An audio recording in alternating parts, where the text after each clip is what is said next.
नमस्कार साथियों।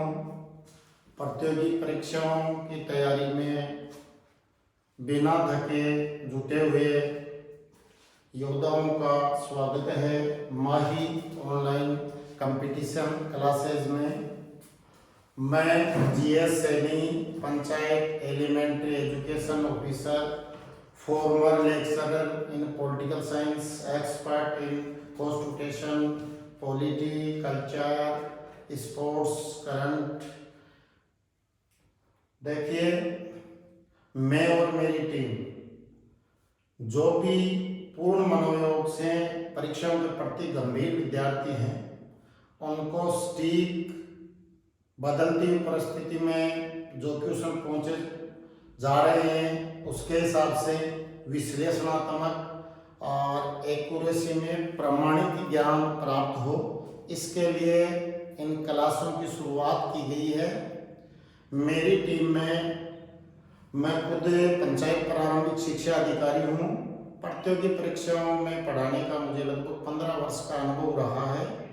विद्यार्थी काल में मैं भी एक गंभीर विद्यार्थी रहा हूँ और आरएस सहित अनेक परीक्षाओं को भी मैंने उत्तीर्ण की है। मेरी टीम में जो भी हैं वे फैकल्टी शीर्ष पदों पर आसीन हैं और कंपटीशन लाइन का उनको बहुत ही मार्मिकता से दक्षता के साथ अनुभव है। तो आप लोग इसका लाभ उठाइए और चैनल से ज़्यादा जुड़े और विश्लेषित और प्रमाणित कक्षाओं का लाभ प्राप्त करें। देखिए, आज का जो मेरा टॉपिक है वह बहुत ही रोचक और ज्ञानवर्धक है, जिसमें से प्राय हर कंपटीशन एग्जाम में कोई ना कोई क्वेश्चन पूछा जाता है। आज का मेरा टॉपिक है ओलंपिक्स। देखिए, ओलंपिक की बात करें तो यह विश्व के सबसे प्रतिष्ठित प्रसिद्ध खेल इवेंट्स है, जिसका इतिहास लगभग 3000 वर्ष पुराना है। ओलंपिक को एक युग के रूप में बांटे तो प्राचीन और आधुनिक के रूप में बांट सकते हैं। देखिए, प्राचीन जो ओलंपिक है वो 776 ईसा पूर्व ग्रीस या यूनान में खेले गए थे, जहां लोग अपने जो आराध्य देव जीसस होता था उसको खुश करने के लिए खेलों का आयोजन करते थे। उसमें केवल पुरुष भाग लेते थे। बाद में मॉडिफिकेशन हुआ खेलों का और 1896 में आधुनिक ओलंपिक खेलों का आगाज हुआ। तो देखिए, यहाँ वेरिएशन है। क्वेश्चन आता है कि ओलंपिक कब प्रारंभ हुए, तो 776 बीसी में, लेकिन आधुनिक ओलंपिक की शुरुआत कब हुई? 1896 ईस्वी में। और इसके जन्मदाता पीयर डी कूबरटीन को माना जाता है और इसका लोकप्रिय नाम समर ओलंपिक या ग्रीष्मकालीन ओलंपिक है, जो कि 1896 में एथेंस के ओलंपिया सिटी से प्रारंभ हुई। उसके बाद में अब तक 34 ओलंपिक्स का सफल आयोजन हो चुका है। 32वां ओलंपिक जिसकी बात अभी हम करेंगे, टोक्यो में 23 जुलाई 2021 से 8 अगस्त 2021 तक हुआ है। 33वां जो ओलंपिक है 2024 में पेरिस में होना है और 2028 में जो 34वां ओलंपिक होगा वो लॉस एंजिल्स अमेरिका में होगा। तो देखिए, सबसे पहले बात करते हैं कि इन ओलंपिक खेलों को आयोजित कौन करवाता है। तो इसके लिए साथियों एक कमेटी बनी हुई है जिसको आईओसी, इंटरनेशनल ओलंपिक कमेटी यानी ओलंपिक संचालन कमेटी बोलते हैं, जिसमें 15 सदस्य हैं और इसकी स्थापना 1894 में पेरिस में हुई और 1896 में लियोन स्विट्जरलैंड में इसका स्थायी मुख्यालय हो गया। वर्तमान में थॉमस हॉक हैं, वो अंतर्राष्ट्रीय ओलंपिक समिति के अध्यक्ष हैं। ओलंपिक का पर्यवेक्षण, नियंत्रण, आयोजन वो सभी के लिए आईओसी जिम्मेदार है। अब देखिए, बात करते हैं ओलंपिक ध्वज की। ओलंपिक ध्वज और ओलंपिक चिन्ह की बात करते हैं तो ओलंपिक ध्वज है वह सफेद पट्टी में 2:3 के अनुपात में वो ध्वज है, और जिसके मध्य में अपने 5 महाद्वीपों को प्रदर्शित करते हुए 5 छल्ले बने हुए हैं, जो 5 प्रमुख महाद्वीपों की आपसी एकता का प्रतीक है। देखिए इधर ये जो नीला छल्ला है इसमें यूरोप महाद्वीप प्रतिनिधित्व कर रहा है, पीले छल्ले में एशिया महाद्वीप प्रतिनिधित्व कर रहा है, ग्रीन में ऑस्ट्रेलिया महाद्वीप प्रतिनिधित्व कर रहा है, काले छल्ले में अफ्रीका महाद्वीप और लाल छल्ले में अमेरिका महाद्वीप, जिसमें उत्तरी अमेरिका महाद्वीप प्लस दक्षिण अमेरिका महाद्वीप दोनों इंक्लूड है। देखिए खास बात है कि इन छल्लों के 5 रंग में यह फिलॉसफी है कि ये विश्व के सभी देशों के झंडे के किसी न किसी रंग का प्रतिनिधित्व करते हैं, और ओलंपिक चिन्ह भी ये 5 रंग वाले छल्ले ही हैं, जिसमें 5 महाद्वीप हैं। तो कई बार ओलंपिक का चिन्ह भी आप लोगों से पूछ लिया जाता है, इसके लिए आप भी अलर्ट कीजिए और कंसेप्ट को बिल्कुल क्लियर रखिए। अब देखिए ओलंपिक आदर्श वाक्यों की बात करते हैं, तो इसके परंपरागत रूप से 3 आदर्श वाक्य थे, अल्टीएस, सीटीएस और फोर्टियस, यानी और तेज और ऊंचा और अधिक। अभी टोक्यो ओलंपिक 2020 में एक चौथा कम्युनेटर शब्द जोड़ा गया है, जिसका तात्पर्य है टुगेदर, यानी हम साथ साथ हैं। टोक्यो ओलंपिक में चौथा आदर्श वाक्य जोड़ा गया है। अभी केबीसी में भी यह प्रश्न थोड़े दिनों पहले पूछा गया था अच्छे पैसों के लिए कि ये कम्युनेटर शब्द जो है कौन से ओलंपिक में जोड़ा गया है, तो यह बहुत इंपॉर्टेंट है। चौथा आदर्श वाक्य कम्युनेटर शब्द है, इसको भी आपको ध्यान में रखना है। अब देखिए ओलंपिक के सफर की बात करते हैं, और इस सफर में जैसे जैसे आगे बढ़ते हैं भारत की उपलब्धियों का भी जिक्र करना जरूरी है। तो अब ओलंपिक की सामान्य जानकारी के बाद में बनाते हैं ओलंपिक में भारत की उपलब्धियां या भारत का प्रतिनिधित्व। देखिए सार्वभौमिक रूप से हम कहें तो यहाँ अमेरिका और यूरोप के, रूस, अमेरिका, चीन, जापान आदि का दबदबा रहा है। भारत ने पहली बार 1900 ईस्वी के पेरिस ओलंपिक खेलों में भारत ने प्रतिनिधित्व किया था, और उस समय भारत चूंकि ब्रिटिश भारत था और हम अंग्रेजों के अधीन थे, इसलिए ब्रिटिश भारतीय प्रतिनिधि नॉर्मन प्रिचार्ड ने इन खेलों में, जो कि कोलकाता का निवासी था, भारत का प्रतिनिधित्व किया। 200 मीटर दौड़ में और 200 मीटर बाधा दौड़ में 2 रजत पदक उसने जीते हैं। अब देखिए उससे बाद में अगर बढ़ते हैं तो उसके बाद में थोड़ा सा भारतीय ओलंपिक प्रदर्शन का इतिहास बहुत ही सुनहरा है। देखिए भारत ने उसके बाद में 1924 में पहली बार पेरिस ओलंपिक खेलों में हॉकी में भाग लिया और स्वर्ण पदक जीता। उस समय भारत एशिया मॉडल वाली कलात्मक हॉकी खेलता था। भारत की ड्रिबलिंग का, भारत के खेल का, चूंकि हॉकी राष्ट्रीय खेल है, पूरी दुनिया लोहा मानती थी, कोई भी आसपास सानी नहीं था।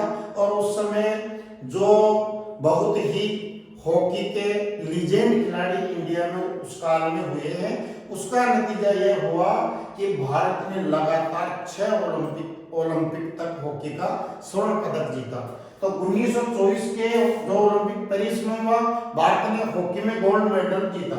अब देखिए यहाँ आके 1928 से लेके 1936 तक तथ्य बहुत ही रोचक हो जाते हैं।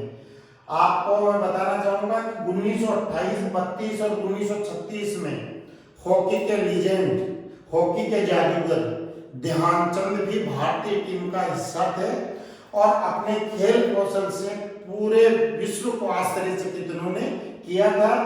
1928 के एमर्सन ओलंपिक जो हॉलैंड में हुए, उसमें ध्यानचंद के नेतृत्व में टीम ने भाग लिया और फाइनल में हॉलैंड की टीम को 3-0 से हराया, जिसमें ध्यानचंद के खुद के 2 गोल थे। आपने साथियों कई बार सुना होगा कि ध्यानचंद की हॉकी में चुंबक था। ऐसे बहुत सारे मिथक ऐसे आते हैं कि ऐसे विरोधियों को शक हुआ हॉकी तुड़वाई गई, तो क्या ये बात सच है? तो बिल्कुल ये बात सच है। 1928 के फाइनल के बाद में प्रोटेस्ट लाया गया कि हॉकी में कुछ चुंबक है, तो ध्यानचंद ने जवाब दिया कि ये सब साधना का फल है, वास्तव में हॉकी तोड़ी गई और कुछ नहीं मिला, वो उसका अद्भुत खेल कौशल था। 1932 के लॉस एंजलिस में भी भारत के हॉकी की टीम ने स्वर्ण जीता, और 1936 का जो बर्लिन ओलंपिक हुआ, इस ओलंपिक में उस समय दुनिया का सबसे खूंखार तानाशाह हिटलर के स्टेडियम में मौजूद था। चूंकि यह बर्लिन जर्मनी में हो रहा था, उस जमाने में 25,000 दर्शक इस ओलंपिक को देख रहे थे, और भारत और जर्मनी के मध्य बहुत ही अच्छा फाइनल हुआ, जिसमें भारत ने उम्दा खेल का प्रदर्शन करते हुए 16-1 से जर्मनी को डिफीट दी, और इसमें हॉकी के जादूगर ध्यानचंद के द्वारा 15 गोल की गई। ध्यानचंद के खेल से बहुत ही प्रभावित होकर उस समय के हिटलर, तानाशाह हिटलर ने हॉकी के जादूगर ध्यानचंद को डिनर पर बुलाया था, और जर्मनी की सेना में सर्वोच्च पद देने की पेशकश की थी, लेकिन देश प्रेमी जो कि सेना से थे मेजर ध्यानचंद ने वो प्रस्ताव सिरे से खारिज कर दिया। कुल मिलाकर इन 3 ओलंपिक में ध्यानचंद की बहुत ही रोमांचकारी उपस्थिति रही। उसके बाद में साथ 1940 से 44 तक आपको पता है द्वितीय विश्व युद्ध 1939 से 45 तक लड़ा गया था, इसलिए ओलंपिक आयोजित नहीं हुए। फिर 1948 में लंदन में ओलंपिक खेलों का आयोजन हुआ, जिसमें भारत ने वापस स्वर्ण पदक जीता, और 1952 में हेलेंसिकी में जो ओलंपिक हुए उसमें स्वर्ण पदक जीता। इस प्रकार भारत ने लगातार हॉकी के 5 स्वर्ण पदक जीते। अब देखिए साथियों, हम आपको बताते हैं यहाँ पे 1952 का हेलेंस ओलंपिक, इसमें से परंपरागत रूप से क्वेश्चन पूछे जाते रहे हैं भारत के दृष्टिकोण से, बहुत ही इंपॉर्टेंट है। देखिए इसमें आपने एक नाम सुना होगा, केडी जाधव। केडी जाधव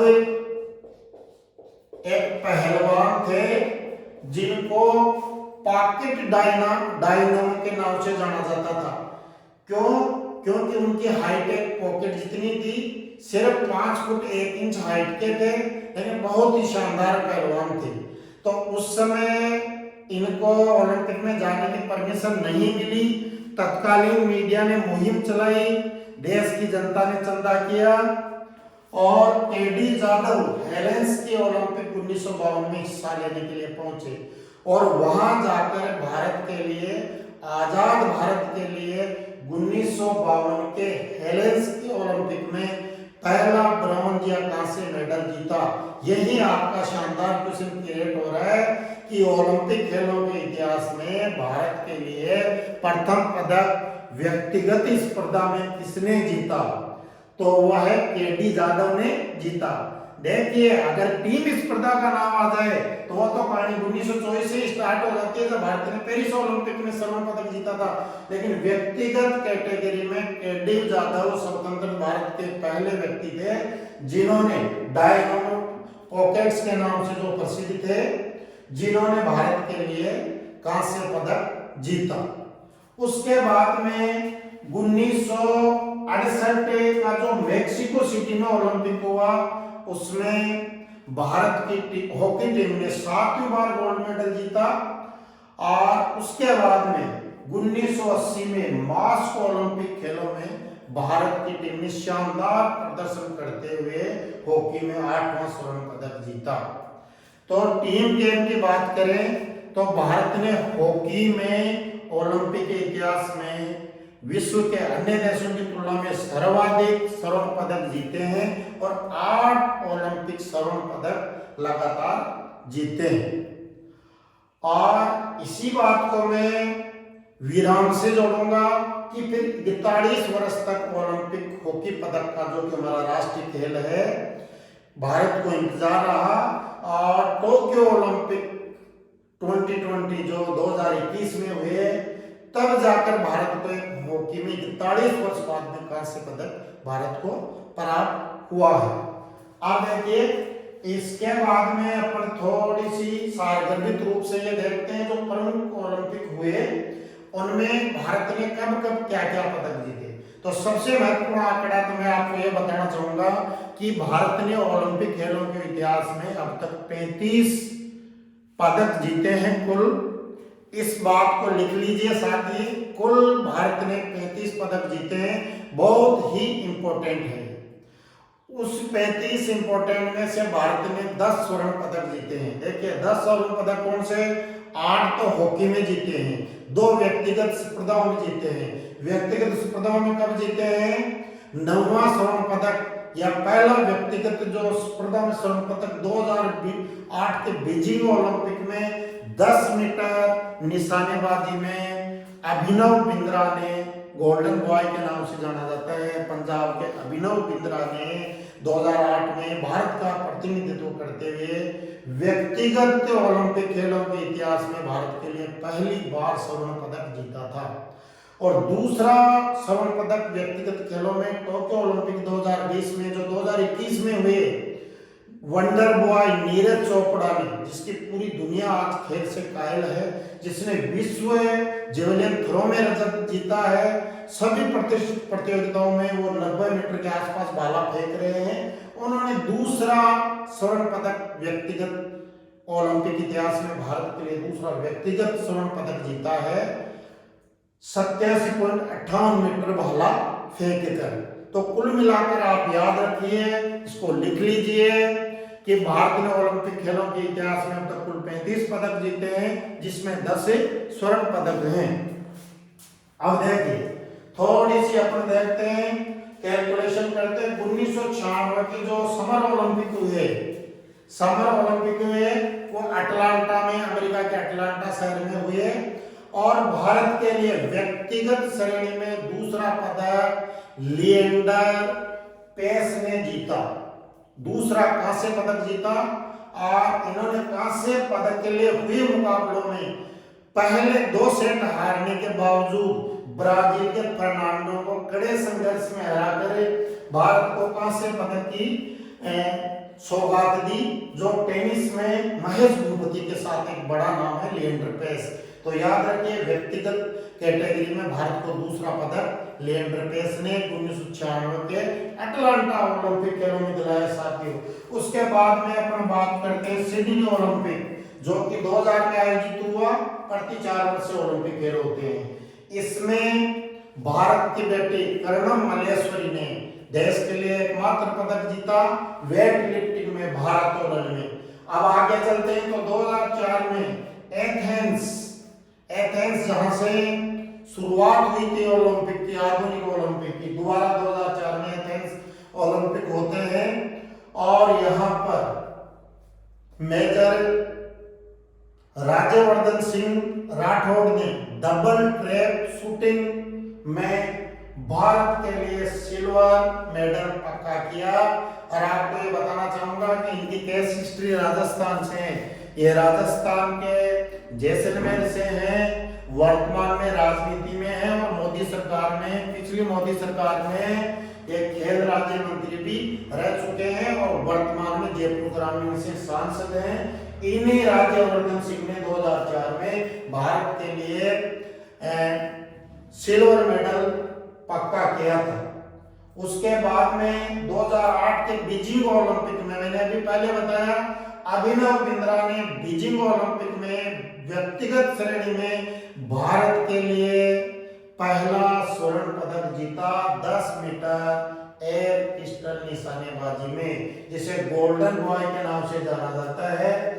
और अभिनव बिंद्रा के अलावा 2 पदक इन खेलों में और मिले। विजेंद्र सिंह जो पेशेवर मुक्केबाजी में है, एमेचर प्रोफेशनल बॉक्सिंग में, इन्होंने भारत के लिए कांस्य पदक जीता। और उसके बाद से बॉक्सिंग के खेल में भारत में बूम आई है। इन पदकों से एक मिशन मोड हो जाता है खेलों का। और उसके अलावा सुशील कुमार 66 केजी में दुनिया के सर्वश्रेष्ठ पहलवानों में से एक, दिल्ली अखाड़े के महाबली सतपाल सुशील कुमार ने कुश्ती में ये जो एक तरह से भारत को पावर हाउस बनाने की जो शुरुआत की थी वो सुशील कुमार ने की थी। केडी जाधव के बाद में बहुत लंबे अंतराल के बाद में दूसरा कांस्य पदक सुशील कुमार ने जीता था।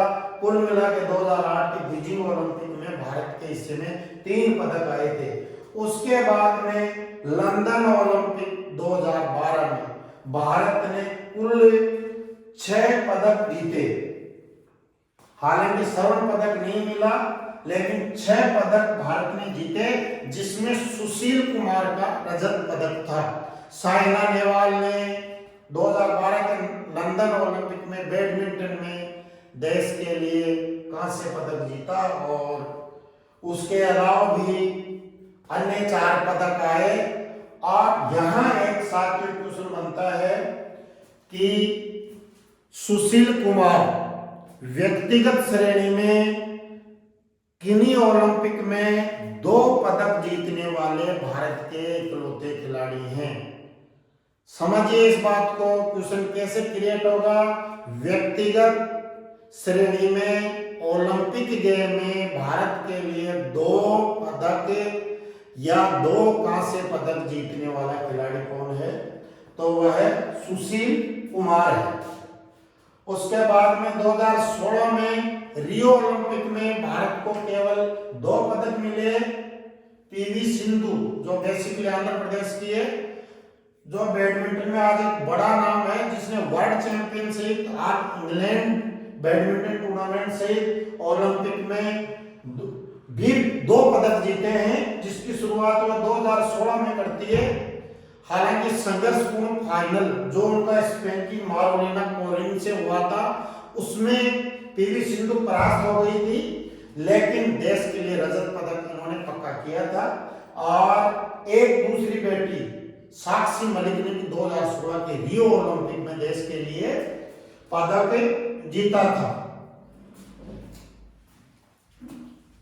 पीवी सिंधु से जुड़ा हुआ एक और महत्वपूर्ण प्रश्न है कि देश के लिए व्यक्तिगत श्रेणी में 2 ओलंपिक पदक जीतने वाली खिलाड़ी, महिला खिलाड़ी, वह पीवी सिंधु है। 2021 के टोक्यो ओलंपिक में कांस्य पदक जीता है। 2016 के जो रियो ओलंपिक हुए, भारत की इस बेटी ने रजत पदक जीता है। आगे भी इनसे हम और आशा करते हैं। आप देखिए, हम बात करते हैं थोड़े से टोक्यो ओलंपिक की। टोक्यो जो ओलंपिक है वह 32वां समर ओलंपिक था। इसमें 206 देशों के 11,238 खिलाड़ियों ने भाग लिया। 46 खेलों की स्पर्धा हुई। इसमें 4 नए खेल अब की बार जोड़े गए, कराटे, सर्फिंग, क्लाइंबिंग और स्केटिंग। 4 खेल नहीं जोड़े गए। मेडल टैली की बात करते हैं तो अमेरिका का दबदबा रहा, जिसने 39 स्वर्ण, 41 रजत और 33 कांस्य समेत कुल 113 पदक जीते। दूसरे नंबर पे चीन रहा, जिसने 38 स्वर्ण पदक जीते। और तीसरे नंबर में मेजबान जापान, जिसने 27 स्वर्ण पदक जीते हैं। भारत की बात करें तो अब तक के ओलंपिक के इतिहास में भारत ने सर्वाधिक पदक जीते हैं। 48वें पोजीशन में मेडल टैली पर रहते हुए कुल 7 जो है वो भारत ने पदक जीते हैं। 7 पदकों में से बात करें तो नीरज चोपड़ा ने जेवलिन थ्रो में 87.58 मीटर भाला फेंकते हुए स्वर्ण पदक जीता है। और व्यक्तिगत श्रेणी में भारत के दूसरे गोल्डन बॉय हैं स्वर्ण पदक जीतने वाले। इसके अलावा रवि दया ने 57 केजी में फ्री स्टाइल रेसलिंग में भारत के लिए रजत पदक जीता है। और सेमीफाइनल में बहुत पिछड़ने के बाद अंतिम 20 सेकंड में रवि दया ने, आपने देखा होगा, धोबी पछाड़ दाव से विरोधी को चित किया, फाइनल में एंट्री की और भारत के लिए रजत पदक रवि दया ने जीता है। और इसके अलावा मीराबाई चानू का नाम याद रखिए। मीराबाई चानू ने टोक्यो ओलंपिक 2021 में भारत को पहला पदक दिलाया था। 49 किलोग्राम कैटेगरी में खेलते हुए कुल 202 किलोग्राम वजन उठाया और भारत के लिए इन खेलों में पहला पदक सिल्वर पदक के रूप में पक्का किया।